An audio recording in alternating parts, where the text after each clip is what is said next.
সৈকত সুন্দরী দীঘায় আবারও উদ্ধার হলো মৃত ডলফিন। ওল্ড দীঘা সমুদ্র সৈকত থেকে উদ্ধার হয় মৃত ডলফিন, যা প্রায় 4.5 ফুট থেকে 5 ফুট লম্বা। সি বিচের ধারে পর্যটকরা বেড়াতে গিয়ে পচা দুর্গন্ধ পায়। তখন তারা বন দপ্তরে খবর পাঠান। বন দপ্তরের কর্মীরা খোঁজাখুঁজি শুরু করেন। পাথরের খাঁজে আটকে থাকতে দেখে এই মৃত ডলফিনটিকে।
পাওয়া গেল ওটা শেপঘোলা ঘাটের থেকে পাওয়া গেছে আর কি। কত ফুট লম্বা হবে এই ডলফিনটা?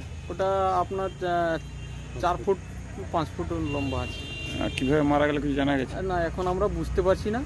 তো আমরা এটা কি সংরক্ষণ করা হলো? এখন সংরক্ষণ করা হলো, কালকে ডাক্তারবাবু আসবেন, তারপরে গিয়ে ওটা বোঝা যাবে কীভাবে মারা গেছে।